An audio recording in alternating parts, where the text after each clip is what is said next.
Bismillah, cek apakah suaraku aman.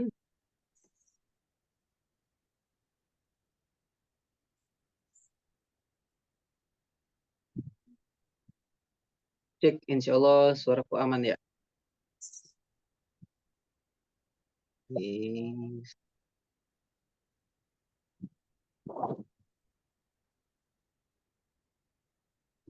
Oke, Bismillahirrahmanirrahim. Assalamualaikum warahmatullahi wabarakatuh.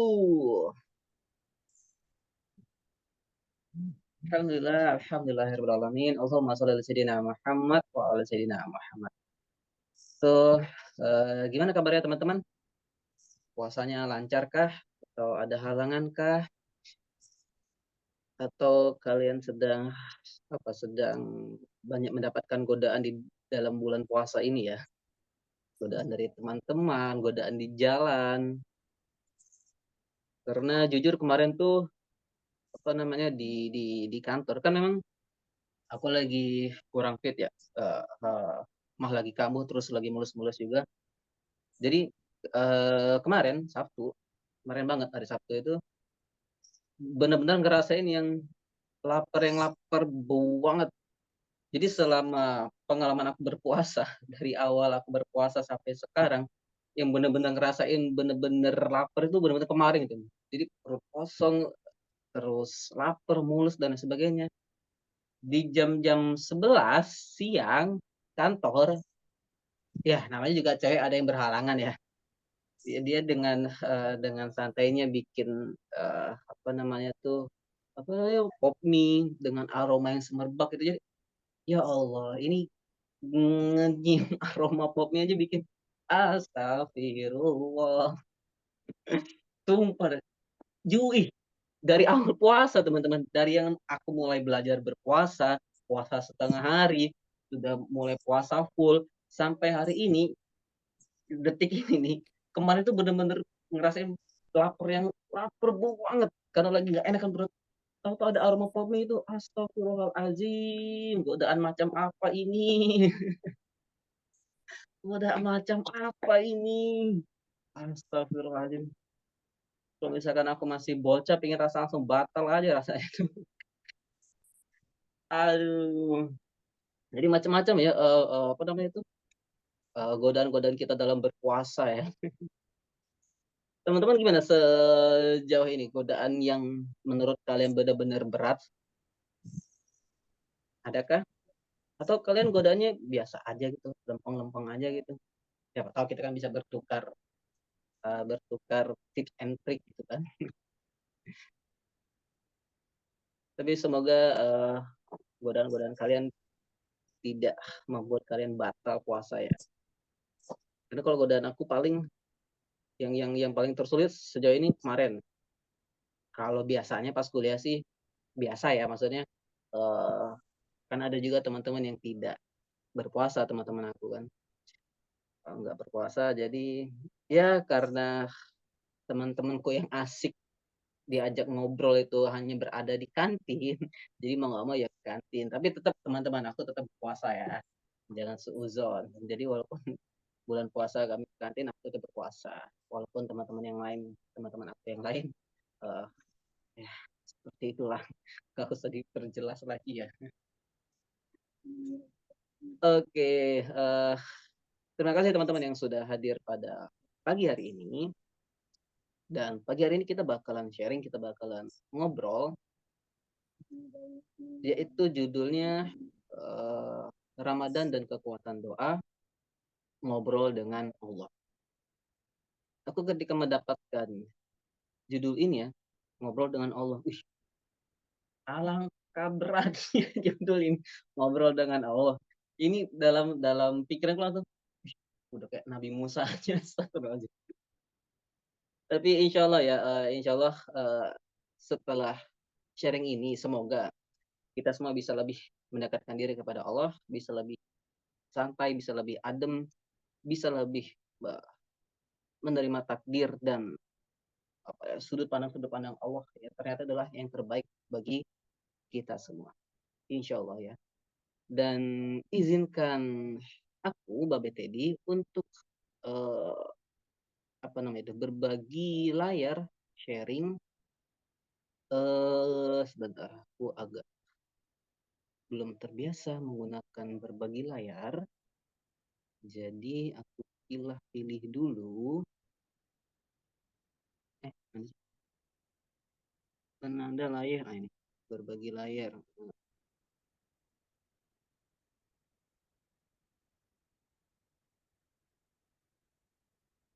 Belum muncul ya? Berbagi layar.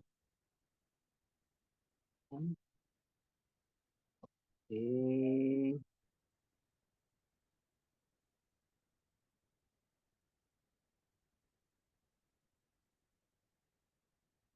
Duh, nggak bisa ini kah?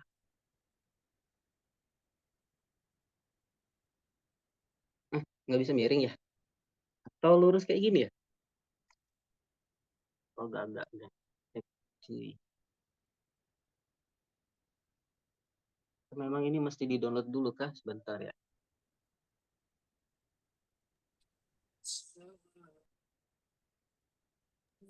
Itu tinggal ini, jangan-jangan Kak Teddy, tinggal klik yang gambar TV yang di pojok atas. Itu klik aja. iya kah? Ya, coba-coba. Oh iya teman-teman. Wah keren. Untung ada Kak Abi. Oh iya. Baiklah. Mari kita coba berbagi layar kembali. Berbagi.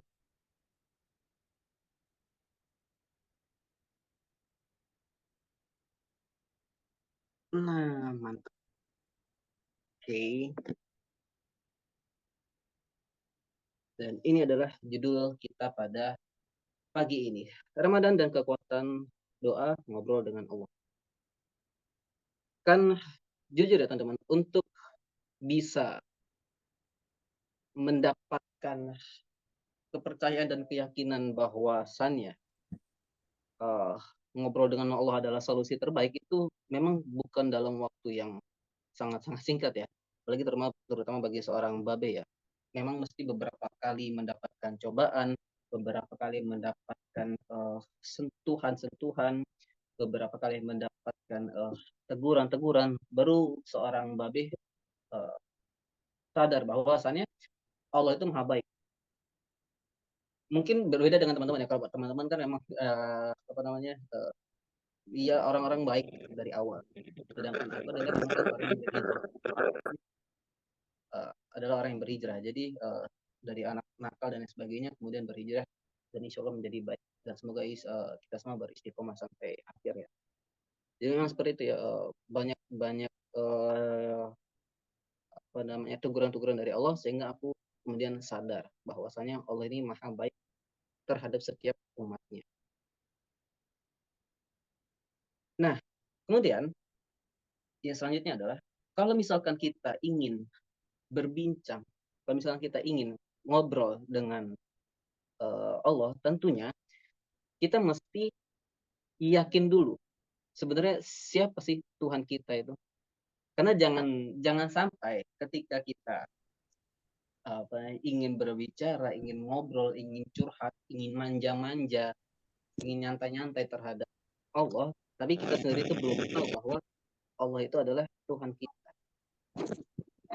Nah, jadi teman-teman, ketika aku mempelajari siapa sih Allah itu dan lain sebagainya, Allah sendiri itu apa namanya itu menyebut dirinya Allah itu berada dalam Quran surat Toha ayat 14, yaitu Allah berfirman, sungguh aku ini Allah. Perhatikan baik-baik, sungguh aku ini Allah. Tidak ada Tuhan selain aku. Maka sembahlah aku dan laksanakanlah sholat untuk mengingat aku. Jadi Allah sendiri yang memperkenalkan, Allah sendiri yang menyebut dirinya Allah di dalam surat Toha ayat 14. Nah, kemudian di dalam Quran surat 7 juga di ayat 7 bahwasanya Allah juga berfirman, dan dialah yang menciptakan langit dan bumi dalam 6 masa dan arsy di atas air. Dia menguji siapakah di antara kamu yang lebih baik amalnya. Jika engkau berkata kepada penduduk, maka sesungguhnya kamu akan dibangkitkan setelah mati. Maka niscaya orang-orang kafir itu berkata, ini hanyalah sihir, ini hanyalah sihir yang nyata. Jadi kenapa kita mesti yakin bahwa Allah itu adalah Tuhan kita? Kan seperti yang teman-teman ketahui sendiri, bahwasannya dari dulu sampai sekarang manusia itu kan eh, adalah makhluk yang memiliki sifat penasaran. Ya. Makhluk penasaran ini adalah yaitu si manusia itu sendiri memiliki tanda tanya yang banyak. Setiap hal itu ingin tahu gimana sih hal itu bisa terjadi, gimana sih hal itu bisa terwujud, gimana sih hal itu bisa tercipta, gimana sih cara mendapatkan hal itu. Itu kan manusia banget, makhluk yang selalu penasaran, baik itu terhadap dunia ini ataupun dengan lawan jenisnya, baik itu dengan apa namanya alam semesta terutama. Karena kan dari dulu sampai sekarang pun manusia itu tidak pernah berhenti untuk mencari rahasia-rahasia di alam semesta ini. Iya. Dan manusia itu adalah kan makhluk yang selalu penasaran dan makhluk yang memiliki akal dan pikiran. Nah, makanya yang membedakan antara manusia dengan dengan hewan yaitu adalah akal pikiran tadi. Hewan memiliki otak, tapi dia tidak memiliki akal. Kalau misalkan malaikat, itu kan memang ciptaan Allah yang memang diciptakan hanya untuk beribadah kepada Allah.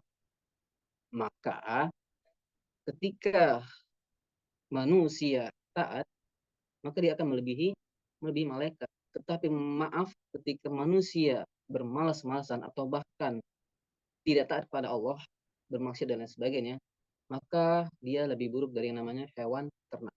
Dan hewan ternak yang dimaksud di sini adalah, maaf, yaitu adalah babi. Maka seorang muslim itu memang lebih baik dan seharusnya itu mesti tetap harus semangat, mesti tetap untuk terus beribadah dan taat pada Allah. Nah, dengan basic dasar manusia yang tadi itu tuh, yang selalu bertanya-tanya, yang selalu penasaran, maka timbullah why, kenapa. Bahkan saking penasarannya manusia nih, yang seperti aku jelaskan tadi, yang menghabiskan waktu, uang, tenaga, akal, dan pikiran hanya untuk mencari uh, penasaran dengan alam semesta ini, bagaimana dia terbentuk, kenapa apa namanya terjadi ledakan-ledakan dan sebagainya. Teorinya kan macam-macam tuh ya. Ada yang mulai dari teori hampa, Big Bang dan lain sebagainya. Itu kan manusia yang mencari tahu karena penasaran dari dulu sampai sampai sekarang. Bahkan ada kan yang sampai katanya ada yang astronot sampai keluar, kemudian ada yang sampai pesawat tanpa awak dan lain sebagainya. Keluar angkasa hanya untuk mencari tahu bagaimana alam semesta ini terbentuk. Nah, tadi tentang alam semesta ini kan ada yang namanya dari teori hampa, bahwasanya alam semesta ini terbentuk dengan sendirinya. Jadi tanpa campur tangan siapapun atau apapun. Tahu-tahu ada aja nih alam semesta. Tahu-tahu ada aja di bumi, langit, awan dan sebagainya. Tahu-tahu ada aja. Itu adalah teori hampa. Dan itu teori itu jauh sebelum teori Big Bang. Nah, di dalam teori Big Bang ini tersendiri, lebih tepatnya kan memang ini yang seperti kita tahu kan, teori Big Bang ini teori adalah benturan. Teori benturan yang dahsyat sehingga terbagilah beberapa planet dan galaksi-galaksi dan lain sebagainya. Lantas, bagaimana dengan teori Islam? Jadi biar kita lebih yakin bahwa Allah itu adalah Tuhan kita, maka kita mesti mencari tahu dulu hal yang besarnya ini seperti apa nih. Nah, ternyata di dalam teori Islam sendiri, di dalam Quran Anbiya ayat 30 yaitu, dan apakah orang-orang kafir tidak mengetahui bahwa langit dan bumi keduanya dahulu adalah menyatu. Kemudian kami pisahkan antara keduanya. Jadi teman-teman, dalam teori Islam, dalam sudut pandang Islam, dulu bumi dan langit itu bersatu. Bagaimana maksudnya bersatu? Itu benar-benar bersatu, belum terpisah, belum ada yang namanya oh ini langit, ini awan, ini bumi, oh ini Jupiter, ini Saturnus dan lain sebagainya, belum. Semuanya masih menjadi satu di dalam teori Islam.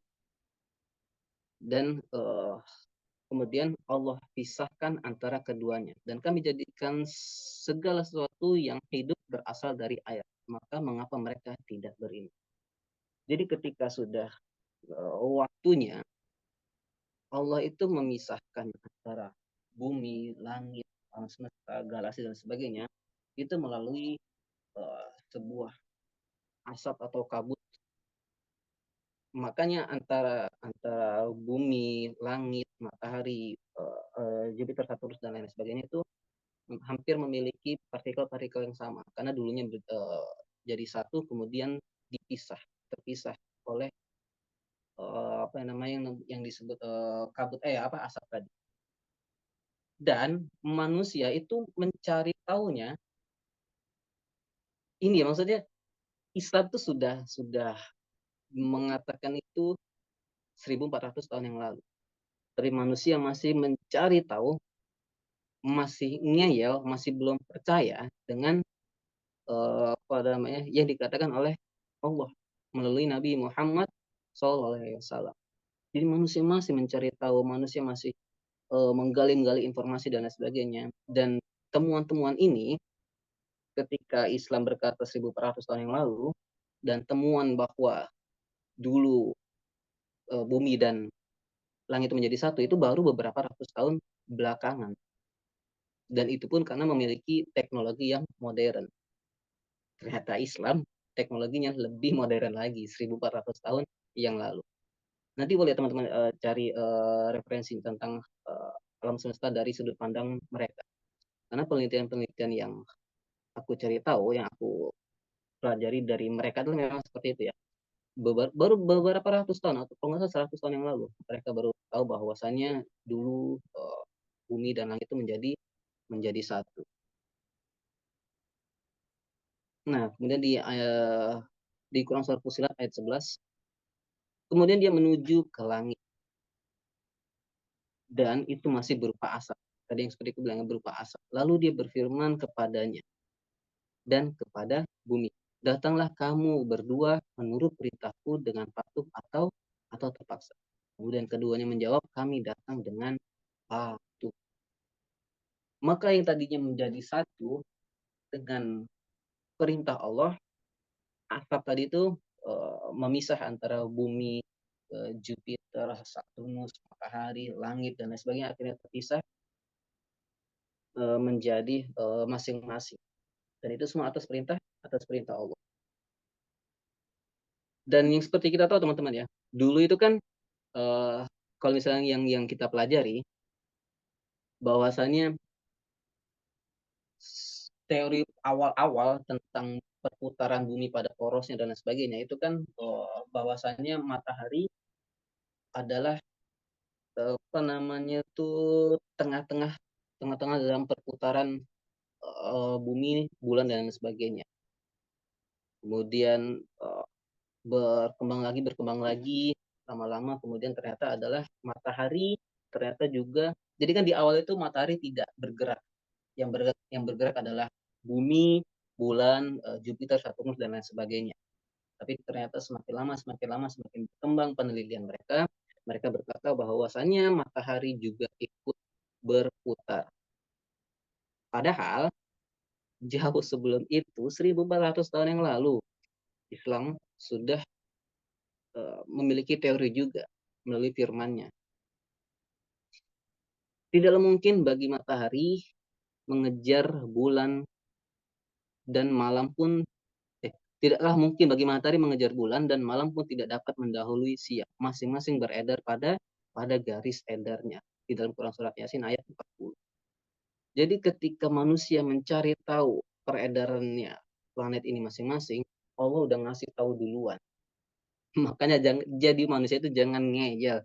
Allah sudah ngasih tahu 1400 tahun yang lalu Kemudian manusia masih ngeyel, manusia masih mencari tahu, masih dengan saintis, dengan akal yang keterbatasan itu, mencoba mencari tahu tentang alam semesta ini, ternyata hasilnya sama.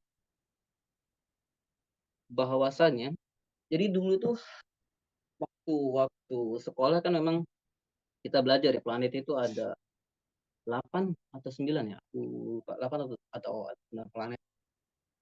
Di waktu awal-awal, iya awal-awal itu matahari itu tidak bergerak, karena yang bergerak itu adalah bumi yang bergerak, kemudian bumi yang bergerak dengan porosnya dan sebagainya. Habis itu teori selanjutnya adalah ternyata matahari bergerak, ikutan bergerak. Dan Masya Allah subhanallahnya ciptaan Allah ini ya, walaupun matahari bergerak, bumi bergerak, bulan bergerak, dan planet-planet lainnya bergerak, mereka bergerak dengan garis edarnya masing-masing. Mereka bergerak dengan waktunya masing-masing. Matahari, perputarannya itu tidak menentu. Artinya kadang cepat, kadang lambat, kadang cepat, kadang lambat. Tetapi, seperti firman Allah tadi, matahari tidak mungkin mengejar bulan. Dan tidak mungkin malam melewati siang. Jadi kalau bukan sesuatu ataupun zat yang membuat sistem sedemikian cantiknya, aku nggak tahu lagi aku mesti bilang apa ini, siapa yang bisa menciptakan sebuah fenomena yang luar biasa ini kalau bukan sang pencipta kita. Dan mari kita lihat perbandingan planet-planet yang ada di alam semesta ini. Insya Allah semoga suaranya keluar ya.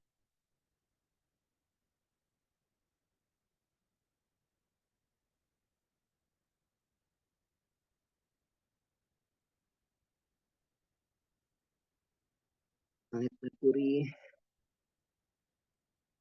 kemudian di sini ada planet Mars, planet Venus, dan ini adalah tempat kita, bumi. Nah, planet bumi mungkin kecil dibandingkan dengan planet-planet lain, ini Venus dan ini Saturnus dengan cincinnya. Di mana bumi makin kecil lagi, dan ini Jupiter. Bumi makin kecil, makin tidak terlihat, ini adalah matahari. Ini adalah Sirius A. Makin besar lagi planet-planet yang lainnya. Di mana bumi makin tidak terlihat.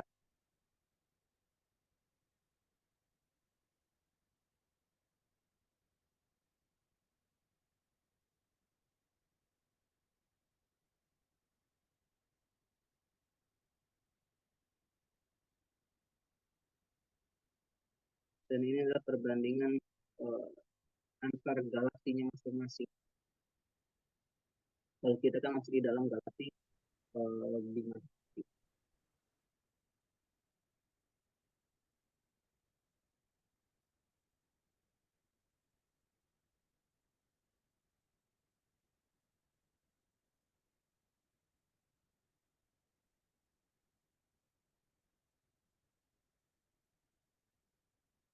Dan inilah berbagai macam galaksi. Dan di mana bumi? Bumi makin tidak bumi makin tidak terlihat. Bumi saja makin tidak terlihat, apalagi kecil banget. Dan kalau kalian merasa kalian memiliki masalah yang besar banget, pinjol sampai ratusan juta, miliaran rupiah dan lain sebagainya, maka itu sangat kecil dibandingkan dengan alam semesta ini, dibandingkan dengan Allah. Iya, makanya jangan berputus asa, tetap semangat ya teman-teman. Dan selanjutnya itu adalah tentang kebesaran Allah.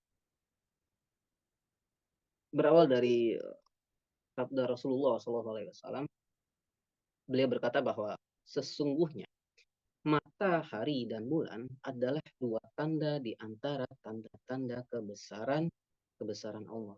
Dan keduanya tidak membuat gerhana terjadi karena hidup mati seseorang. Jadi gitu teman-teman. Nabi Muhammad SAW berkata bahwa matahari dan bulan itu adalah tanda-tanda di antara kebesaran Allah. Jadi bagi kita seorang mukmin, sebagai seorang muslim sejati, kalau misalkan kita ingin lebih kuat lagi imannya, maka perbanyaklah melihat sekeliling kita, perbanyaklah melihat alam semesta ini, melihat ciptaan-ciptaan Allah, melihat gunung, tumbuh-tumbuhan, bahkan Nabi pun sudah pernah berkata bahwasanya matahari dan bulan adalah tanda-tanda kebesaran Allah, maka seharusnya keimanan kita itu lebih meningkat lagi, lebih yakin lagi bahwasanya Tuhan kita itu adalah Allah Subhanahu wa taala. Dan kemudian Allah berfirman dalam Quran surah An-Nur ayat 43. Tidakkah engkau melihat bahwa Allah menjadikan awan bergerak perlahan? Jadi yang selama ini kita lihat, kalau misalkan kita lagi berjalan keluar, lagi pergi ke kantor kah, sekolah kah, atau pergi ke kampus kah, kalau misalkan kita perhatikan, tapi ini bukan pas lagi di jalan, nanti pas lagi naik motor, naik mobil, naik awan, nanti tahu-tahu nabrak, jangan ya. Maksudnya pas kalian lagi berhenti, kalian lagi tertafakur dengan alam gitu kan, melihat apa namanya itu awan yang sedang bergerak, itu ternyata adalah perintah Allah juga, karena Allah juga yang menggerakkan awan tadi. Ya. Kemudian mengumpulkannya, lalu dia menjadikannya bertumpuk-tumpuk. Lalu engkau lihat hujan keluar dari celah-celah. Dan dia juga menurunkan butiran-butiran es dari langit, yaitu dari gumpalan-gumpalan awan seperti gunung-gunung. Maka ditimpakannya butiran-butiran es itu kepada siapa yang dia kehendaki, dan dihindarkannya dari siapa yang dia kehendaki. Jadi kalau misalkan teman-teman kan sering nih, apalagi kalau misalkan ada di teman-teman dari daerah Palembang juga kan, ada mungkin dari daerah kota itu hujan, ternyata pas di Soekarno-Hatta nggak hujan. Di daerah Sematang Gorang hujan, di daerah Pelaju ternyata nggak hujan. Yang biasanya kita sebut hujan lokal, ternyata itu adalah kuasa Allah. Jadi Allah mentakdirkan daerah Palembang hujan, daerah Lampung belum tentu hujan. Allah mentakdirkan Jakarta hujan, Semarang belum tentu hujan. Allah mentakdirkan Papua hujan, daerah Bandung belum tentu hujan. Bukankah ini adalah tanda-tanda kebesaran Sang Pencipta? Siapa lagi yang bisa membuat sedemikian indahnya sistem ini kalau bukan Sang Pencipta, yaitu Allah itu. Allah Subhanahu wa taala. Ya. Kemudian ada di dalam Quran surah An-Nahl ayat 10. Dialah yang telah menurunkan air hujan dan langit untuk kamu. Sebagiannya menjadi minuman dan sebagiannya menyuburkan tumbuhan. Padanya kamu menggembalakan ternak. Jadi kan dulu itu juga ada. Ini memang penelitiannya banyak dilakukan oleh orang-orang luar negeri. Ya. Jadi kan dulu juga ada penelitian yang ingin tahu bagaimana sih caranya proses terjadinya hujan dan sebagainya. Dan ternyata Allah sudah ngasih tahu 1400 tahun yang lalu ternyata turunnya hujan itu dari yang namanya air naik ke atas, kemudian menjadi gumpalan-gumpalan, kemudian menjadi sebuah hujan. Dan ternyata itu adalah kuasa Allah. Allah yang menurunkan air. Dan Allah juga yang menyimpan air itu. Jadi Allah yang menurunkan air, Allah juga yang menyimpan air tersebut. Dan ini kalau misalkan, sekali lagi, kalau bukan ini adalah tanda-tanda kebesaran Allah, wah, maka aku nggak tahu lagi nih siapa yang bisa membuat sistem ini sedemikian rupanya. Dan sanggupkah kita? Kenapa aku berkata begitu? Karena di dalam Quran surah Al-Hijr ayat 22. Dan kami telah meniupkan angin untuk mengawinkan, dan kami turunkan hujan dari langit. Lalu kami beri minum kamu dengan air itu. Dan bukanlah kamu yang menyimpan. Tadi yang aku katakan teman-teman, bahwa Allah yang menurunkan air itu, Allah juga yang menyimpannya. Kenapa aku bilang sanggupkah kita? Jangankan Jangankan ngurus diri sendiri, kita nyimpen air aja itu nggak bisa. Nyimpen air, hal yang sepele banget. Nyimpen air aja nggak bisa. Bukan karena kita nyimpan air terus banjir ya, ya itu juga merupakan hal sepele yang nggak bisa kita lakuin ya. Karena kan dengan sombongnya para pejabat dan para pemerintah berkata bahwa kalau misalkan aku menjadi bupati, aku menjadi gubernur, akan aku bereskan itu banjir, akan aku selesaikan itu urusan banjir. Dengan sombongnya manusia berkata seperti itu, tapi yakinlah dengan ketentuan Allah, dengan kehendak Allah, maka banjir itu bakal tetap terjadi. Ya. Dan kenapa aku tadi bilang sanggupkah kita? Ini teman-teman ya, dari beberapa penelitian, kalau misalkan kita menyimpan air terlalu lama, itu dapat menyebabkan penurunan kualitas air.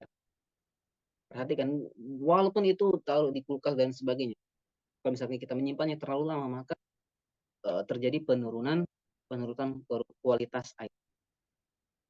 Jadi air yang disimpan dalam waktu lama, terutama di luar kulkas, itu cenderung akan mengalami penurunan kualitas. Gelembung udara kecil bocor dari air yang tersimpan dan meninggalkan rasa yang enggak enak. Makanya kalau misalkan teman-teman pernah minum air yang sudah terlalu lama disimpan, mungkin rasanya kan bakalan berubah gitu. Kalau misalkan teman-teman perhatiin. Tapi jangan diminum sekarang ya, lagi puasa. Nanti aja kalau dicoba, kalian nyobanya nanti aja. Atau boleh nanti kalian nyimpan airnya dulu sekarang, diminumnya nanti pas berbuka puasa di hari ke-30 mungkin. Jadi dia mengalami penurunan kualitas air. Kemudian apa lagi yang terjadi, yaitu adalah kontaminasi mikroorganisme. Jadi wadah plastik yang digunakan berulang kali atau tidak dibersihkan dengan baik itu menjadi tempat ideal bagi pertumbuhan bakteri dan jamur. Air yang terpapar sinar matahari langsung itu rentan terkontaminasi dan menjadi tempat berkembang biaknya bakteri. Jadi baru dua hal aja nih dia membuktikan bahwa manusia itu nggak sanggup bahkan hanya untuk menyimpan air.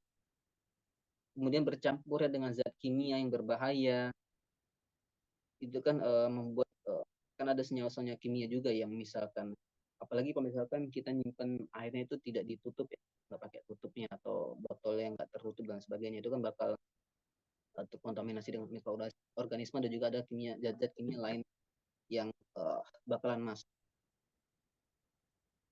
Dan apa namanya, ada juga gas atau uap bahan-bahan kimia berbau tajam seperti bensin atau pembersih rumah tangga yang bisa mengganggu juga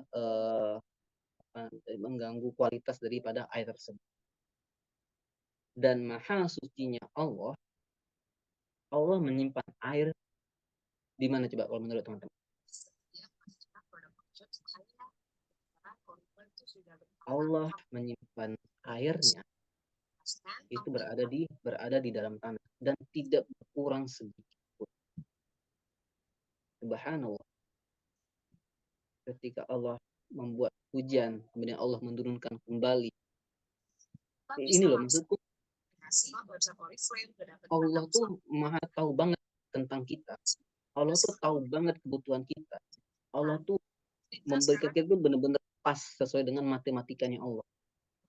Allah tahu kapan mesti hujan, Allah tahu kapan mesti disimpannya. Padahal nih ya, hujan itu kan nggak ada, bisa dibilang kan nggak ada manfaatnya banget untuk Allah itu. Manfaatnya kan untuk manusia gitu kan. Jadi Allah yang memproses hujan itu, kemudian Allah sendiri yang menyimpannya. Untuk siapa? Untuk umatnya. Proses hujan yang sedemikian ribetnya, ternyata untuk siapa? Untuk umatnya. Kemudian Allah jatuhkan hujan itu di dalam tanah untuk siapa? Untuk umatnya. Untuk kita minum sehari-hari, untuk kita mandi, kita nyuci motor, nyuci mobil, untuk kita nyuci piring dan sebagainya. Ada juga digunakan sebagiannya untuk ternak-ternak kita, hewan peliharaan kita, kunci-kunci kita, kuda-kuda kita. Allah berikan itu semuanya sekedar untuk umatnya, untuk makhluknya. Saking sayangnya Allah kepada kita semua.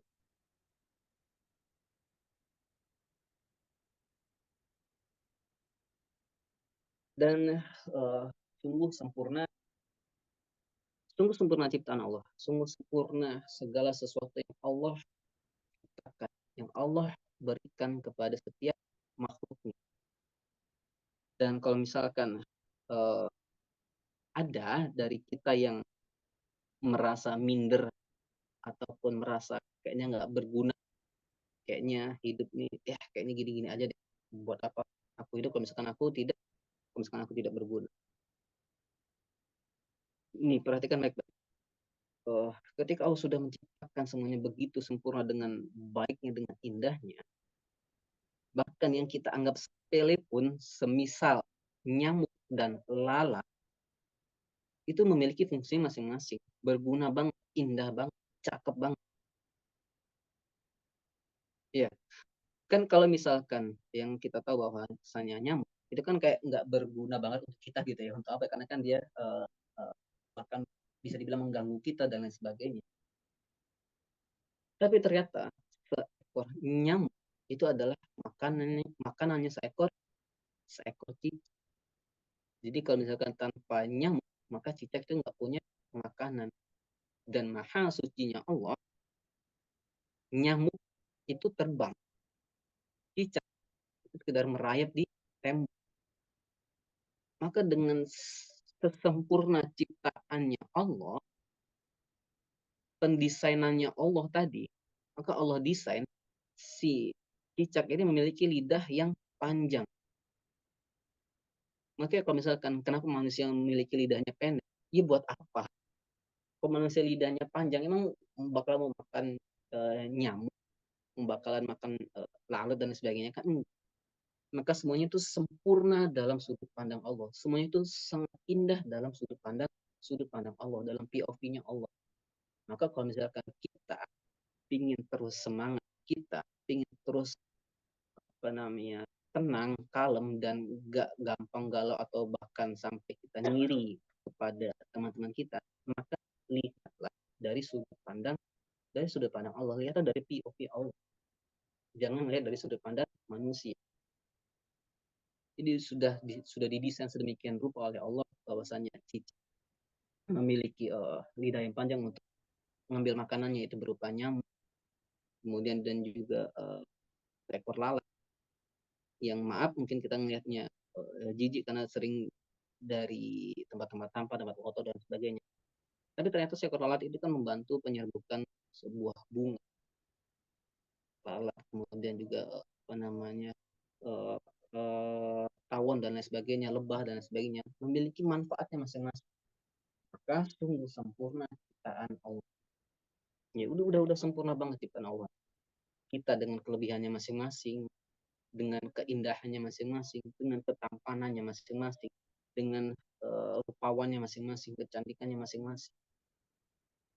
Jadi kalau misalkan kita ingin terus-menerus semangat, ingin terus-menerus uh, dekat terhadap Allah, dan semoga cuplikan-cuplikan tadi, ayat-ayat tadi, penjelasan aku tadi menambah kepercayaan kita bahwasanya Allah itu memang sudah satu. Maksudnya Allah itu cuma satu, yaitu Allah Subhanahu wa taala. Tuhan kita hanyalah Allah Subhanahu wa taala. Jadi ketika kita sudah tahu dan kita sudah sadar bahwasanya Allah itu adalah Allah Subhanahu wa taala, maka tugas kita selanjutnya adalah menuruti perintahnya. Udah sesimpel itu, hidup itu menuruti perintahnya. Allah suruh sholat, ya kita sholat. Allah suruh berpuasa, maka kita berpuasa. Allah suruh bersedekah, maka kita bersedekah. Allah suruh kita untuk menyantuni anak yatim, maka kita santuni anak yatim. Allah suruh kita untuk menjaga hubungan terhadap sesama manusia, maka jagalah hubungan itu. Allah nyuruh kita untuk jangan berlama-lama bertengkar, berantem maksimal 3 hari, maka jangan lebih dari 3 hari kita berantem. Patuhi saja perintah-perintah. Agar apa? Agar kita tuh lebih enak dalam ngobrol terhadap Allah, dalam manja-manjanya terhadap Allah. Kalau kalian mau manja-manja, kalau kalian mau berbahasa Palembang tuh apa ya, enye-enye dan sebagainya, itu manjalah kepada Allah Subhanahu Wa Taala. Kalian manja kepada manusia, percuma. Dapat solusi enggak, kena kata iya. Maka tidak ada yang sia-sia kalau misalkan kita ngobrol dengan Allah. Bukankah doa itu adalah senjata umat muslim? Ya, doa itu adalah senjata orang beriman. Orang beriman itu berdoa. Setiap apapun yang mau dilakukan, setiap apapun kebaikan yang mau dia lakukan, maka dia berdoa terlebih dahulu. Dia niatkan itu untuk Allah agar Allah yang membalas.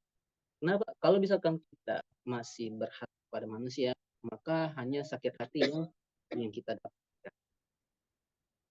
Bahkan beberapa ulama berkata bahwa doa itu adalah niat kita dalam beribadah. Sholat itu kan terdiri dari kumpulan-kumpulan doa. Berpuasa dari awal sampai akhir itu ada doa. Kemudian bersedekah itu juga ada doanya dan sebagainya. Maka doa itu adalah otaknya ibadah.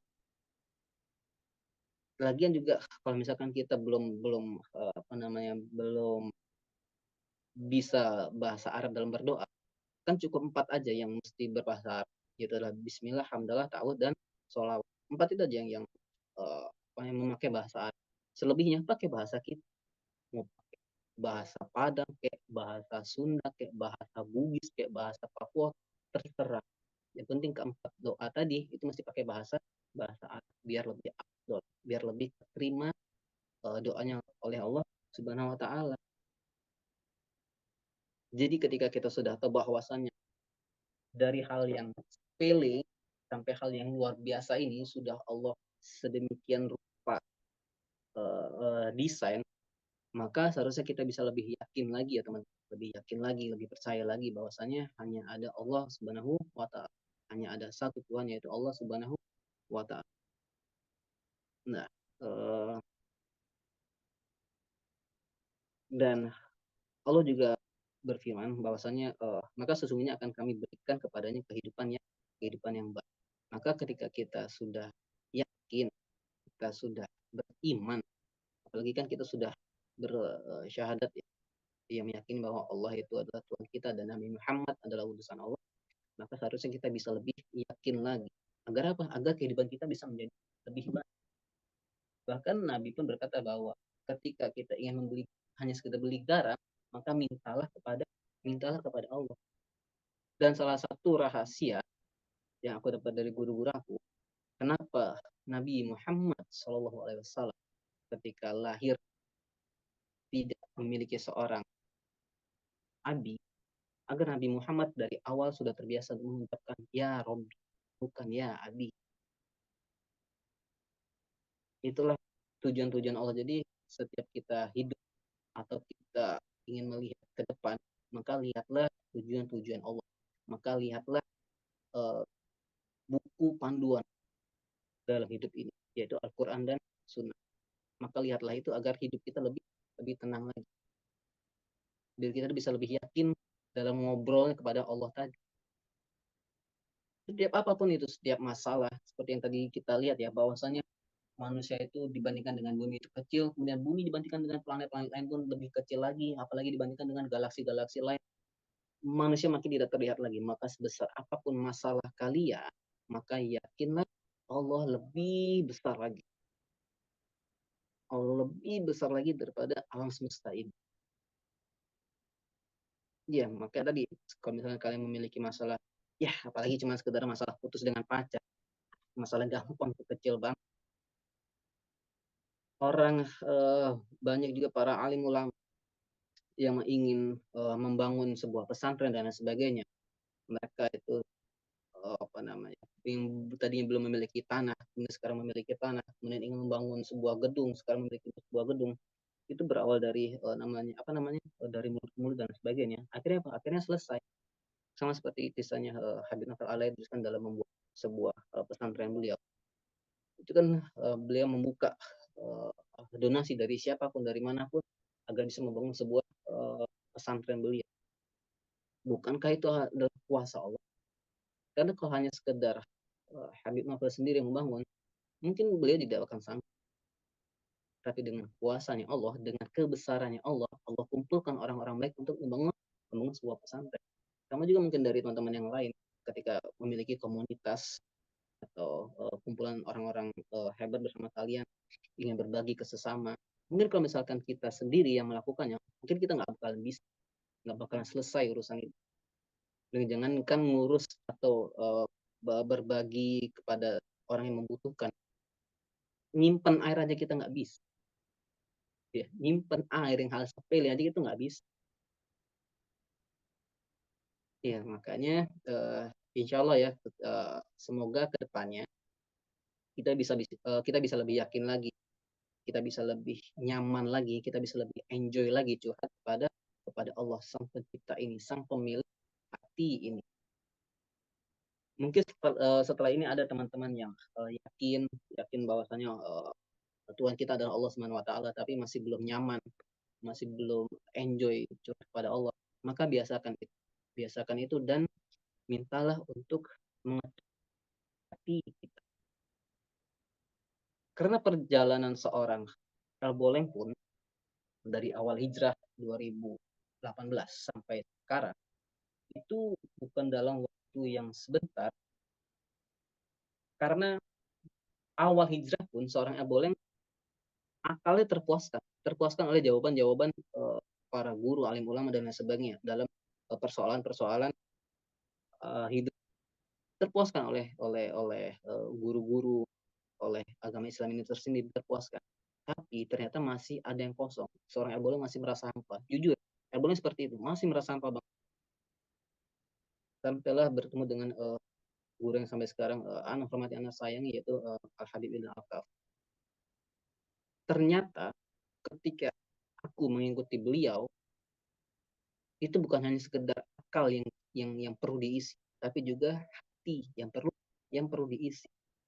Makanya kenapa insya Allah ya, insya Allah seorang Aboleng juga seorang babe, maksudnya babe tadi juga bisa lebih enjoy, lebih santai ngobrol dengan Allah, karena memang sebisa mungkin setiap hari, setiap saat kita minta Allah untuk mengerti hati kita.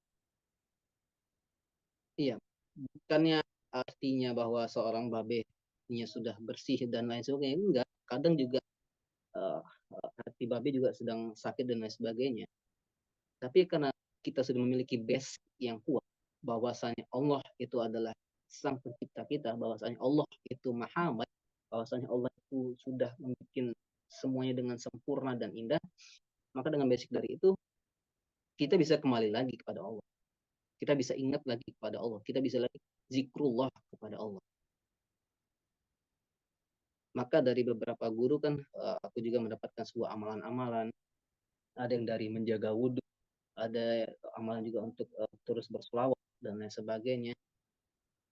Maka datangilah guru kalian agar bisa dibantu untuk mengerti kita. Karena terkadang kita sadar bahwa ini adalah benar, ini salah. Tapi kenapa kita masih terjerumus? Ya itu tadi, karena hati kita yang belum terpenuhi. Karena sesungguhnya kalau misalkan di dalam bab fikih, kalau misalkan di dalam bab itu kan bab fikih,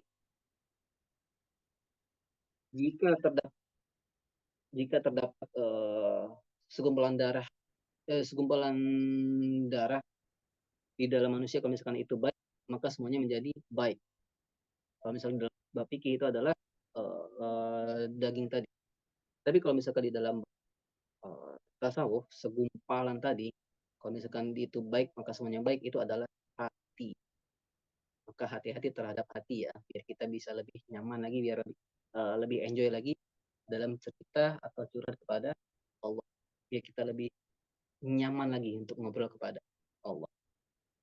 Wallahu a'lam bishawab. Dan mungkin itu dulu yang bisa Ana sampaikan pada teman-teman. Insya Allah makin bertambah lagi iman kita, makin yakin lagi kepada Allah, dan lebih nyaman lagi kita dalam bercerita kepada Allah. Nah, silakan teman-teman, kalau misalkan ada yang ingin bertanya, sharing, atau apapun itu, silakan, boleh.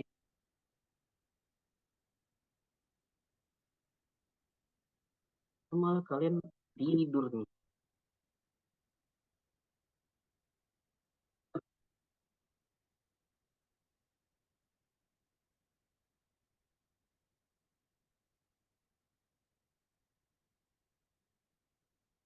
Adakah yang ingin bertanya, ngobrol, atau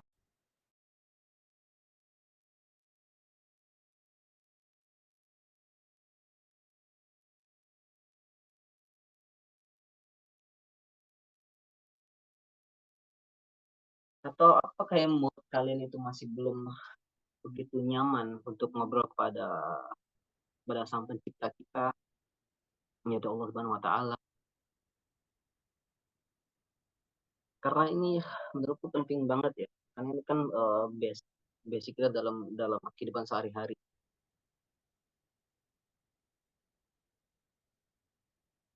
Dari hal kecil sampai hal besar itu mesti kita curhatkan, kita mesti berdoa kepada Allah.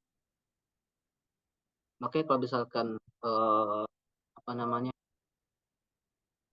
guru-guruku bilang bahwa kalau guru-guru itu tidak menyarankan nazar ya, itu beliau tidak pernah menyarankan untuk nazar, tapi beliau lebih menyarankan untuk berdoa, mencari amalan-amalan, menambah sholawat, menambah zikrullah, menambah sholat dan lain sebagainya. Itu adalah saran daripada guru-guru anak, guru-guru tidak menganjurkan untuk apa namanya itu nazar dan lain-lainnya. Karena nazar itu kan adalah hutang kita ya yang mesti dibayar.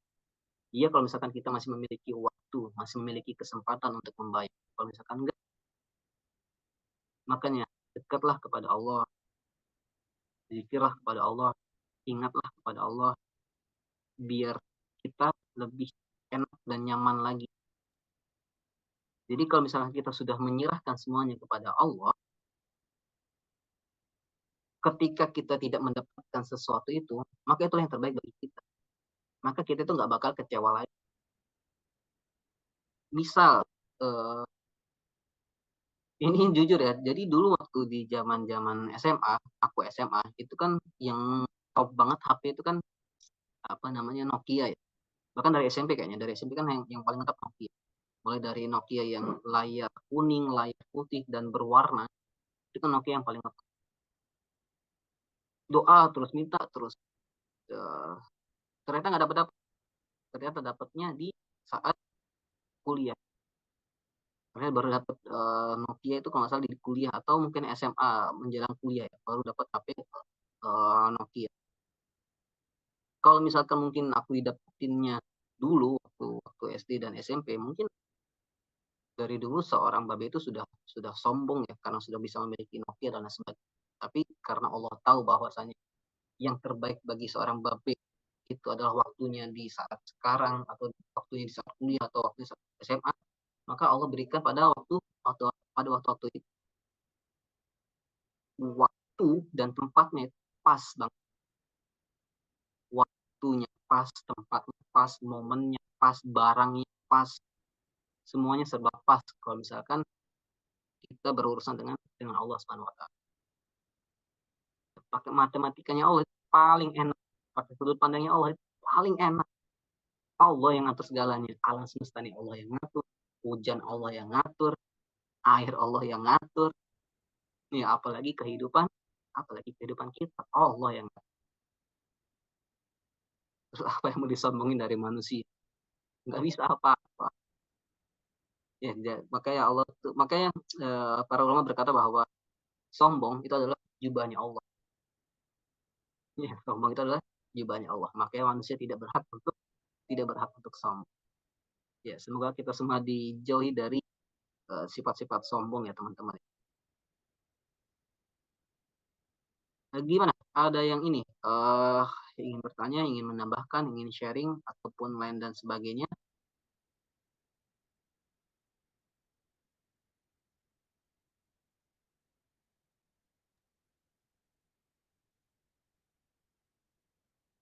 Babe, mau sharing dong. Boleh, boleh dengan siapa nih Mbak Nabila Anggrain? Boleh, boleh, boleh. Baiklah, bismillah. Ini Babe, kan mau cerita sedikit nih. Jadi kan di tempat eh, kalau dibilang itu tempat kerja ya. Nah, di tempat kerja Nabila tuh nggak ada yang bukan selitingan sih. Yang maksudnya tuh yang sama kayak Nabila gitu kan. Jadi yang Babe bilang tadi tuh kan bahwa guru itu juga bimbingan dari guru atau misalnya masukan dari guru itu juga penting kan. Mhm. Jadi setiap Nabila mau apapun itu maksudnya tuh mau ngelakuin hal sesuatu itu pasti minta izin sama guru juga kan gitu. Eh, dan apa? Sampai-sampai tuh pernah almarhum Kiai Nawawi Danci itu bilang, eh, kita boleh berteman dengan siapapun, tapi itu tadi kalau untuk berteman dengan orang-orang yang biasa itu tetap menjaga hati agar tidak buruk buruk sangka atau gimana gitu kan. Nah, itu bagian para pejuang-pejuang apa, para pejuang-pejuang penghafal Quran gitu kan, untuk menjaga hati agar semisalnya kalau orang-orang yang memang tidak menyukai kita tuh, kita tidak buruk sangka gitu kan. Terus guru Nabila juga tuh Ustaz tuh bilang gini, kan Nabila tuh kayak kerjasama gitu sama temen Nabila tuh buka buka sekolahan gitu kan. Jadi pas buka sekolahan itu Nabila minta izin sama guru Nabila, yang mana baiknya dan apa, guru Nabila mengizinkan gitu. Dan terus dan guru Nabila tuh pernah berpesan tuh gini, "Yuk kalau semisalnya sudah buka," gitu, eee, tidak apa, biarkan Allah yang menggerakkan hati setiap orang-orang yang ingin masuk ke sekolahan," kata kata guru Nabila gitu kan. Tidak usah untuk promosi atau segala macam gitu kan. Karena ya apa, karena semua yang kita lakukan karena Allah itu bakalan Allah gerakan semua gitu kan. Dan memang benar gitu, Kak. Jadi Nabila tuh menerapkan bahwa apapun yang kita kerjain itu dengan apa ya, kayak semisalnya dengan minta bantuan sama Allah tuh kayak memang bener-bener plong banget gitu kan. Apalagi dapat nasihat dari guru-guru juga gitu kan. Jadi kayak apa, senang dan misalnya bekerja tuh kayak nggak ada beban gitu kan. Tapi kadang lingkungan kerja itu kan karena teman-teman Nabila tuh pada orang-orang yang maksudnya tuh orang-orang awam gitu kan. Jadi kayak misalnya eee kalau Nabila pengen bilang, "Oh ya nanti Nabila ini dulu, izin dulu sama guru." Kadang mereka tuh kadang nyeletuk gitu kan, "Ngapain harus izin sama guru? Kan kita yang buka," gitu kan. Kan, apa, semuanya kan kita yang ngelakuin gitu kan. Ya Nabila kan bilang, "Ya kan, kita yang ngejalani, tapi kita juga butuh yang namanya masukan dari guru dan juga ridhonya Allah," gitu kan. Tapi kadang orang-orang kayak temen Nabila tuh, apa ya, lebih ke dunia dan itu yang lebih membuat Nabila tuh capek. Kadang kayak maju mundur gitu kan, Kak. Maju mundur, kadang sering sering ini juga cerita-cerita sama guru Nabila kan. Karena kadang nggak semasukan sama teman, temen yang memang, apa, beda jalur gitu kan. Tapi kata guru Nabila, "Nggak apa-apa yuk," kan gitu. Apa, memang mungkin, ujiannya tuh di teman-teman gitu, kata guru Nabila kan. Heeh. Jadi, tetap tetap jaga hati, tetap berprasangka baik terus sama Allah. Mungkin, di balik itu semua nanti ada yang terbaik gitu kan. Jadi Kak, gimana sih Kak, caranya tuh biar kita tuh tetap bahwa, apa ya, kita tuh ngejalanin hari-hari dengan maksudnya tuh hari-hari dengan orang yang nggak sejalan dengan kita gitu. Kita tuh udah ngejalani apa yang diamanahi guru, tapi kadang kita tuh kayak ngerasa ya namanya manusia ya kadang capek gitu kan, Kak. Kadang capek, kadang rasanya pengen, pengen berhenti kerja di situ kan apa, dan cari tempat kerja yang lain, tapi balik lagi kadang disadarin lagi gitu. Jadi, buat untuk nguatin hati juga kan biar nggak, apa, selalu maju mundur gitu, Kak. Terima kasih. Masya Allah luar biasa ya, Kak Nabila. Izin menjawab. Jadi langkah kamu yang pertama ini sudah tepat. Pertama kamu sudah lakukan sharing, baik itu dengan guru ataupun dengan sesi pada pagi ini kamu sudah sharing. Kemudian yang kedua adalah kalau misalkan Nabila aja sendiri sudah yakin bahwasanya ada Allah yang menggerakkan orang-orang untuk mendaftar atau masuk ke dalam sekolah Nabila, maka yakinlah juga bahwasanya ada orang-orang yang Allah tunjuk untuk berada di lingkungan Kak Nabila. Ada orang-orang yang Allah tunjuk sebagai ujian yang Kak Nabila, ada yang Allah tunjuk sebagai penyelamat Kak Nabila, ada yang Allah tunjuk lagi sebagai pembimbingnya Kak Nabila. Itu sudah Allah tunjuk masing-masing, memiliki tugasnya masing-masing. Sama seperti lalat dan nyamuk tadi memiliki tugasnya masing-masing. Begitupun juga takdir Allah yang membuat orang-orang itu berada di lingkungan Kak Nabila. Jadi ada yang tugasnya sebagai cobaannya Kak Nabila, ada yang tugasnya sebagai penyemangat Kak Nabila, ada yang tugasnya sebagai sharingnya Kak Nabila, ada yang tugasnya untuk menemukan jawaban-jawaban dari kesalahan Kak Nabila. Semuanya memiliki dampaknya masing-masing kepada Kak Nabila, tergantung dari sudut pandang Kak Nabila. Makanya aku bilang tadi, maka lihatlah dari sudut pandang Allah, lihatlah dari matematikanya Allah. Biar apa? Biar hidup kita tuh lebih tenang, biar lebih nyaman lagi. Kenapa? Karena memang seorang babe pun seperti itu. Kalau misalkan seorang babe hanya melihat dari sudut pandangnya pekerjaan, babe kan kerja di farmasi. Kalau misalkan hanya sekedar melihat dari sudut pandang kerjaan, dikumpulkan dengan orang-orang yang toksik, yang dikumpulkan oleh makanan dan dipisahkan oleh kerjaan. lingkungan babe kan seperti itu ya, disatukan oleh makanan, dipisahkan oleh kerjaan.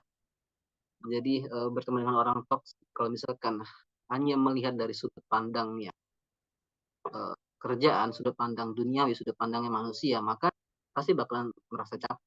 Dan capek itu hal manusiawi, wajar. Capek wajar, lelah wajar, sedih wajar, itu manusiawi. Bahkan seorang sahabat pun seperti itu. Salah satu penyebab turunnya Quran surat Yusuf kan seperti itu. Sahabat itu dalam tanda kutip mengeluh, ya. Sahabat itu mengeluh kepada Rasul, ya Rasul, apakah isi Al-Quran hanya seperti ini, hanya sekedar larangan dan perintah, maka Allah turunkan cerita terbaik, yaitu Quran surat Yusuf. Itu kan artinya sahabat kan pernah mengeluh, sahabat juga ingin curhat kepada Nabi. Memang itu adalah manusiawi, sifat manusia. Jadi wajar kalau misalnya kita merasa capek dan sebagainya. Tapi langkah perawalan Kak Nabila ini sudah tepat. Kak Nabila sharing, Kak Nabila memiliki guru yang artinya memiliki wawasan yang lebih luas daripada kita, memiliki wawasan sudut pandang Islam lebih luas daripada kita. Itu sudah tepat yang Kak Nabila lakukan, yaitu sharing. Nah, yang kedua, biar itu tadi yang seperti yang aku bilang, biar lebih semangat lagi bekerjanya, maka selalu lihatlah dari sudut pandang Allah. Kalau misalkan kita selalu melihat dari sudut pandang Allah, maka otomatis kita bakalan lebih sering untuk berzikrullah, kita lebih sering untuk bersolawat, ya kita lebih sering untuk mengingat Allah dan Rasul. Kurang lebih kalau nggak salah pertanyaan Kak Nabila seperti itu ya. Semoga bisa menjawab Kak Nabila. Nanti kalau misalkan masih ada yang belum jelas, boleh nanti ditanyakan kembali. Dan kita coba untuk lihat di kolom komentar. Ini masuk teman-teman yang masih semangat, terima kasih loh. Masih bersama dengan Babe. Kemudian dari Nadia Fitriani, B izin tanya, kalau seseorang menjauh dari Allah di bulan Ramadan karena merasa banyak dosa dan malu untuk kembali sama Allah, apa yang harus dilakukan ya, Be? Oh, kalau seseorang menjauh dari Allah di bulan Ramadan. Padahal teman-teman ya, bulan Ramadan ini kan bulan yang penuh berkah. Kalau bagi seorang babe, bulan Ramadan ini adalah bulannya maksimal. Semuanya itu masih dimaksimalin. Ngajinya maksimal, sholatnya maksimal, sedekahnya maksimal, nolong orangnya maksimal, melakukan perbuatannya secara semaksimal mungkin. Itu sudut pandang babe tentang bulan Ramadan. Dan kalau misalkan ada orang yang menjauh malah justru di bulan Ramadan, yang di bulan Ramadan ini pintu maaf dari Allah itu terbuka selebar-lebarnya, menurut babe itu rugi banget ya. Rugi banget. Bahkan bisa dibilang itu adalah orang-orang yang maaf tidak menggunakan akal dan pikiran. Karena kalau misalkan orang-orang pintar, maka orang-orang tersebut akan memanfaatkan bulan Ramadan ini dengan semaksimal mungkin. Tadi sudah Babi jelaskan bahwasanya manusia itu memiliki akal dan pikiran yang harusnya bisa kita gunakan dalam melihat kondisi-kondisi seperti ini. Ini bulan Ramadan, bulan penuh berkah, bulan penuh maghfirah, penuh ampunan. Iya, tapi malah dia menjauh karena merasa banyak dosa dan malu. Jangan. Justru Allah itu lebih senang ketika hambanya lebih sering berdoa ataupun curhat kepada dia. Beda dengan manusia ya. Kadang kalau misalkan kita curhat kepada manusia, kita ngobrol dengan manusia, malah yang jadinya adu nasib ya. Malah jadi adu nasib kalau misalkan cerita kepada manusia. Tapi berbeda kepada Allah. Allah itu malah lebih senang ketika hambanya itu lebih banyak berdoa. Ketika hambanya itu lebih banyak cerita, curhat kepada Allah. Makanya setiap dari kita itu memiliki ujiannya masing-masing. Kenapa? Agar kita tuh ingat lagi kepada Allah, kembali lagi kepada Allah. Dan ini adalah salah satu tanda Allah ingat kepada kita. Dia sadar kalau bahwasanya dia itu sedang menjauh karena banyak dosa dan malu kepada Allah. Dia malu kembali kepada Allah. Bukankah itu salah satu bentuk teguran, bentuk sentuhan, bentuk kasih sayang Allah agar dia kembali lagi. Allah ini sudah mencoba untuk menyadarkan beliau untuk kembali kepada dia. Malu itu adalah bentuk sadar. Dia kan sadar, aku malu, aku banyak dosa. Itu adalah bentuk sadar dan itu adalah bentuk kesadaran dari Allah kepada kita. Allah sentuh, Allah pikiran kita. Nah, dan bagaimana caranya agar bisa lebih bisa kembali lagi? Nah, itu tadi ya. Maka mintalah untuk diketuk hatinya. Setiap manusia itu berhak mendapatkan hidayah. Setiap manusia tanpa terkecuali semuanya berhak mendapatkan hidayah. Bahkan seorang Abu Jahal pun berhak mendapatkan hidayah. Dan semuanya berhak mendapatkan hidayah. Tapi sekali lagi agar kita bisa menjemput hidayah itu, maka rajin-rajinlah untuk berzikrullah, ingat kepada Allah, agar hati kita ini bisa terpaut kepada Allah. Kalau misalkan alam semesta ini adalah milik Allah, maka akal dan pikiran serta hati kita pun milik Allah. Ya, ini sudah bagus, aku apresiasi kepada kalau misalkan ada seseorang yang menjauh dari Allah, kemudian dia merasa malu, artinya dia sudah sadar. Allah sadarkan dia, dan caranya agar kita bisa kembali, yaitu adalah dengan banyak-banyak berzikrullah, banyak-banyak beribadah. Dan seperti yang kalian tahu, beribadah itu bukannya sekedar soal sholat dan bersedekah dan lain-lain. Beribadah juga kan bisa dari bekerja, kemudian menikah, mengasuh anak, bergaul dengan orang-orang baik, menolong orang. Jadi kalau misalkan masih belum bisa atau masih belum sanggup dan tanda kutip ya untuk beribadah yang secara khusyuk, maka lakukanlah hal-hal kecil dulu. Allah itu lebih suka manusia yang melakukan hal kecil tapi berkontinu, istiqomah, daripada yang langsung mengerjakan hal-hal banyak. Jadi mulailah dulu datang kepada orang-orang baik, orang-orang soleh, datang kepada teman-temannya untuk bisa disemangatin lagi untuk kembali kepada Allah. Jadi kalau misalkan sudah semangat, insya Allah nanti bisa melanjutkan lagi ibadahnya, puasa, bisa berpuasa lagi, bisa sholat lagi, bisa bersedekah lagi. Maka jangan pernah malu, apalagi curhat kepada Allah, jangan, rugi banget. Iya. Wallahu a'lam, semoga bisa menjawab karena dia. Kalau misalkan ingin ditanyakan nanti boleh disambung lagi. Kemudian dari Kak Intan Risnawati, Bismillah, Kak izin bertanya, ketika sesuatu hal tidak sesuai dengan keinginan kita, sudah berdoa kepada Allah, minta dilapangkan hati agar bisa menerima segala takdir Allah. Namun qadarullah, hati ini masih saja belum legowo gitu Kak. Kayak masih ada hal yang ganjel di hati. Bagaimana ya Kak agar diri ini sampai pada tahap ikhlas atas takdir Allah, tanpa harus bertanya kepada harus aku ya Allah gitu. Tanpa harus bertanya kepada harus aku ya Allah. Oh, tanpa harus bertanya kepada harus aku ya Allah. Oke. Segala sesuatu hal tidak sesuai dengan keinginan kita. Banyak banget. Banyak banget kejadian seperti ini. Bukan pada Kak Intan seorang ataupun Kak Nabila, ke seorang Babe, pada Kak Ulfa dan lain sebagainya, itu pasti mengalami hal seperti ini. Nah, di dalam salah satu juga di dalam tasawuf, ketika kita sudah yakin bahwasanya qada dan qadar ini adalah kehendak Allah, semuanya itu sudah ditakdirkan oleh Allah, bahkan sudah tertulis di Lauhul Mahfuz, maka jangan lupakan tentang ikhtiar. Karena aku juga sering banget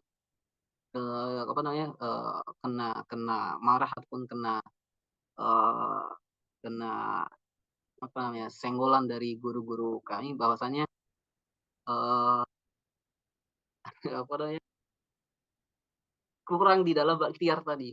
Kenapa? Kadang pernah tempo hari aku lagi jenuh-jenuhnya banget, jenuh banget berada eh, di kejenuhan di dalam pekerjaan. Karena aku curhat kepada guru aku, ya Wib, alangkah capeknya kerja, Wib. Kerja capek, kena omel bos, ada kesalahan pula, di jalanan macet dan sebagainya. Oh pokoknya ngeluh dan wah bla bla bla bla gitu dan semacam. Eh, boleh nggak Bib, apakah boleh aku nih resign aja lebih daripada kerja bikin pusing dan sebagainya. Maka seringkali pula guru berkata bahwa ente nih yakin kepada Allah.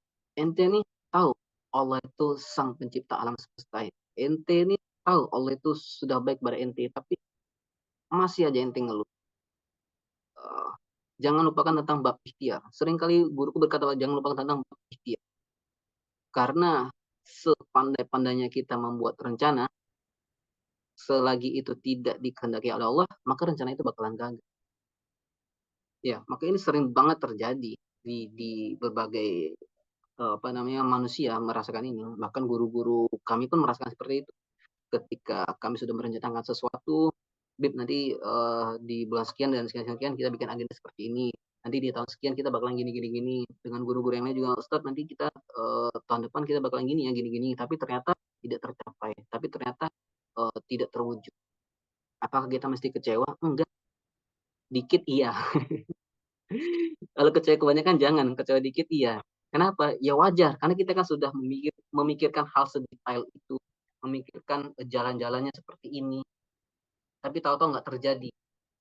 Kecewa wajar, dikit aja tapi nggak apa-apa, tapi jangan terlalu banyak. Kenapa? Karena kita balik lagi pada basic, bahwasanya semuanya itu sudah diatur sedemikian rupa, seindahnya, sesempurna itu, desainnya dengan ciamik itu oleh Allah Subhanahu Wa Taala. Sudah Allah berikan yang terbaik kepada setiap umatnya masing-masing individu. Seorang Babeh baiknya seperti ini, seorang Kak Intan baiknya seperti ini, seorang Kak Nabila baiknya seperti ini. Itu sudah pada jalannya masing-masing.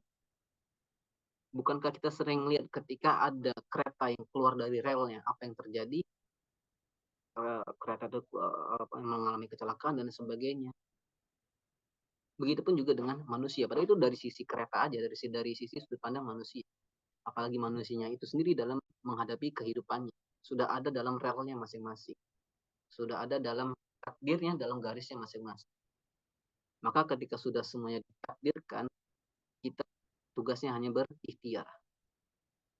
Kenapa? Karena para sahabat pun seperti itu. Para sahabat itu tahu semuanya sudah ditakdirkan. Tapi apa yang dilakukan sahabat? Mereka melakukan yang terbaik.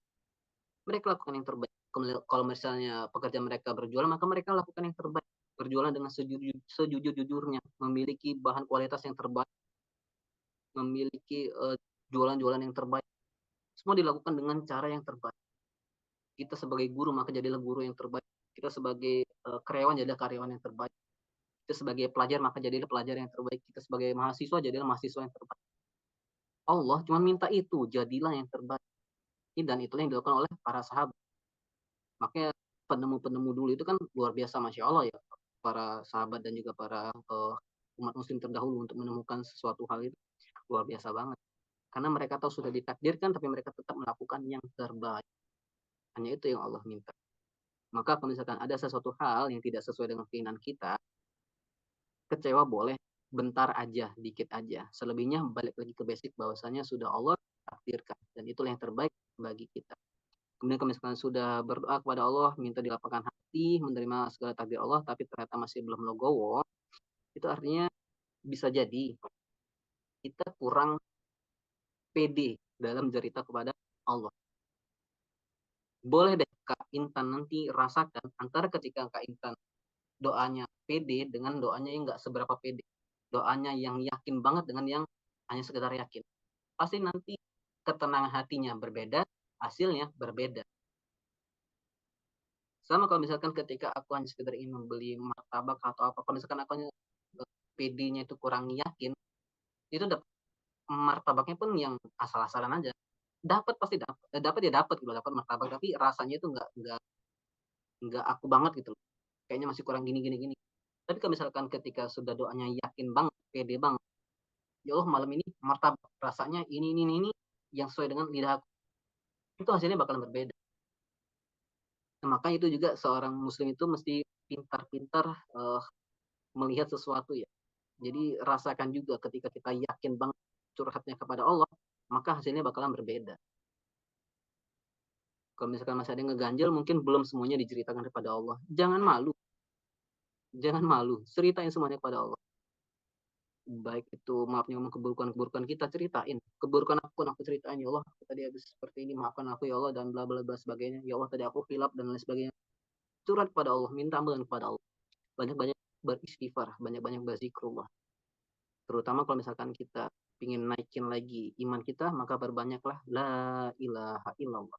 Insya Allah itu bakal ngebantu kita untuk menjaga keimanan kita ya. Dan tanpa harus bertanya kepada harus aku ya Allah. Nah itu tadi sudah aku jawab ya, karena semuanya itu memiliki ujiannya masing-masing, cobaannya masing-masing. Mungkin ujiannya Mbak Intan dengan ujiannya seorang babe itu berbeda. Karena Allah melihat dari kesanggupan. Oh Mbak Intan ini sanggupnya itu sekian. Maka Allah berikan ujiannya ya sekian. Oh seorang babe itu sanggupnya sekian. Maka diberikan cobaannya ya sekian. Balik lagi, jangan memakai sudut pandang manusia. Bahkan dalam melihat ujian pun jangan memakai sudut pandang manusia. Pakailah sudut pandang Allah Subhanahu wa taala. Wallahu a'lam bishawab. Semoga bisa menjawab Intan, Mbak Intan Risnawa. Oh, masih ada lagi yang bertanya. Nadia Fitriani, menurut pandangan Babe, hidayah itu ditunggu atau dijemput? Ini tergantung juga ya, karena kalau menurut sudut pandang Babe, hidayah itu seharusnya dijemput. Awal tadi aku sudah berkata bahwasannya semua manusia itu memiliki hak untuk menerima hidayah. Ya, semua manusia tanpa terkecuali berhak mendapatkan hidayah. Tapi kenapa ada yang dalam tanda kutip menolak hidayah? Yaitu tadi, karena ketika sudah Allah berikan hidayah, mereka tidak sadar bahwa itu adalah hidayah dari Allah. Maka kalau misalkan dari sudut pandang Babe, hidayah itu mesti dijemput dengan banyak-banyak berzikir, banyak-banyak berkumpul bersama dengan orang-orang soleh, dengan orang-orang baik, banyak-banyak berkumpul dengan teman-teman hijrah dan lain sebagainya. Iya, kurang lebih seperti itu Mbak Nadia. Jadi dari sudut pandang Babe, hidayah itu mesti dijemput karena setiap orang memiliki untuk menerima hidayah. Hanya terkadang memang kita aja yang masih kurang sadar terhadap kebaikan-kebaikan Allah Subhanahu wa taala. Kalau misalkan ada yang masih kurang jelas, ada yang ingin ditanyakan lagi boleh. Karena kan nggak ada host, jadi ini terserah aku mau sampai jam 8, jam 9 kayak terserah. Aduh. Karena ini kan sebenarnya kan ngobrol dengan Allah ini kan menurut Babe itu kan basic banget. Basic yang mesti kita pegang dalam kehidupan kita. Karena kalau misalkan kita sedikit saja nggak yakin kepada Allah, maka kita bakalan terkecoh oleh godaan-godaan syaitan tadi. Ya, makanya berbanyak zikrullah. Bisa kalian lihat para alim ulama, amalan-amalan mereka apa? Tanyakan kepada mereka, apa amalan-amalan antum, ustazah, habib, atau siapapun guru-guru kalian, tanyakan apa amalan-amalan kalian bisa sampai beristiqomah seperti ini. Tanyakan, minta amalan kepada mereka. Jangan malu. Ya. Ada lagi, pokoknya intinya doa itu adalah senjata mukmin. Maka perbanyaklah doa, perbanyaklah zikrullah, perbanyak sholawat, perbanyaklah memandang keagungan-keagungan Allah, perbanyaklah memandang kebesaran-kebesaran Allah. Semakin banyak kita memandang kebesaran Allah, maka insya Allah semakin bertambah keimanan kita. Amin amin ya rabbal alamin. Dan ingatkan juga seorang babe juga terkadang bisa apa namanya lupa dengan kebesaran Allah, maka ingatkan juga seorang babe. Nggak apa-apa, saling mengingatkan. Dan memang itulah tugas seorang mukmin. Tugas seorang muslim adalah saling mengingatkan. Ini ya. Kenapa istiqomah susah ya, Beh? Iyalah yang gampang itu istirahat. Ini salah satu hal yang mesti aku apresiasi karena kita sudah sadar istiqomah itu susah. Kita sadar, sekali lagi kita sadar. Kenapa? Karena kita berpikir, ini istiqomah kok susah banget ya. Ketika aku ingin istiqomah, ada aja ujiannya. Ketika aku ingin istiqomah, ini kawan ngajakin lagi ke situ lagi, ke situ lagi. Ketika aku ingin istiqomah, kawan ngajakin gibah lah, ngajakin ke situ lah, ngajakin hana hina dan sebagainya. Akhirnya ya kita kembali lagi ke jalan yang ke sebelumnya. Dan salah satu yang membuat aku semangat juga dalam beristiqomah adalah Nabi pernah berkata bahwasannya tidak akan bahwasanya manusia ini tidak akan menjumpai Allah kalau ujiannya sudah berakhir. Artinya ketika kita sudah meninggal nanti, kita sudah meninggalkan dunia ini, itu artinya semua ujian sudah kita lewati, semua ujian sudah kita terima. Agar apa? Yang seperti di penjelasan Bapak tadi ya, karena manusia, Allah itu hanya ingin melihat kita itu beribadah, melihat amalan-amalan kita. Allah ingin ketika kita kembali, itu dalam keadaan bersih, dalam keadaan suci. Makanya Allah berikan ujian-ujian tadi. Bukankah ujian ini juga menghapuskan dosa-dosa kita? Makanya ketika kita mendapatkan ujian, mendapatkan cobaan, itu lihatlah dari sudut pandang Allah. Agar apa? Agar ketika kita mendapatkan ujian itu, hasilnya itu bisa mengingat Allah. Hasilnya itu adalah zikrullah.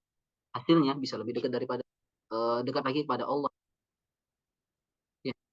Dan salah satu ujian di dalam istiqomah kan banyak ya, sesuai dengan kemampuannya masing-masing. Ya. Ujian aku dalam istiqomah, dalam beribadah kan ditempatkan di dalam sebuah pekerjaan yang banyak teman-teman toksik. Kemudian ada juga yang masih tidak menutup aurat dan sebagainya. Itu adalah ujian-ujian kita masing-masing. Ya, ingin berusaha untuk mendapatkan pekerjaan yang lebih baik ternyata masih belum. Ya sudah, legowo aja. Ya usah itu ya sudah, kita terima aja. Itu adalah ujian kita, maka insya Allah dengan kesungguhan kita untuk berubah menjadi lebih baik, dengan keikhlasan kita di dalam ujian tersebut, insya Allah Allah ridho dan Allah hapus dosa-dosa. Ya, makanya ketika kita hidup, lihatlah dari sudut pandang Allah. Jadi biar kita bisa lebih beristiqomah. Karena kalau misalkan istiqomah ini gampang, maka Allah tidak bisa menghapus dosa-dosa kita karena kita tidak memiliki ujian-ujian tadi.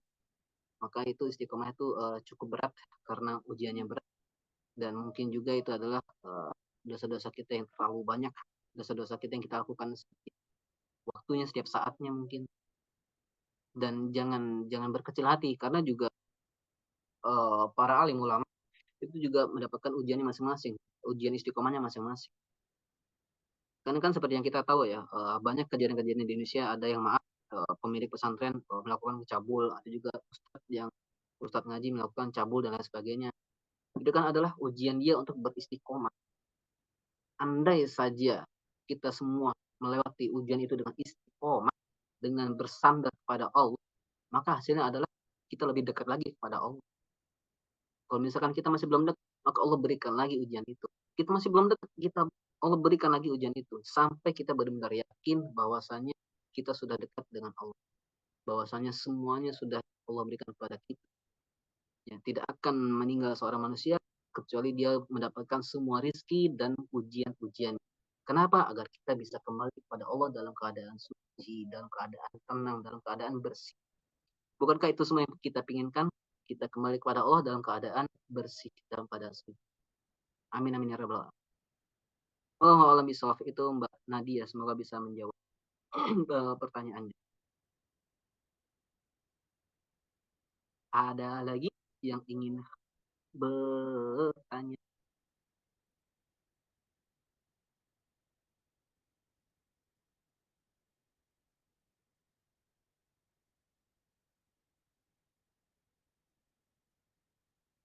Cukupkah? Di sini cukup. Ini kalau cukup juga tak masalah.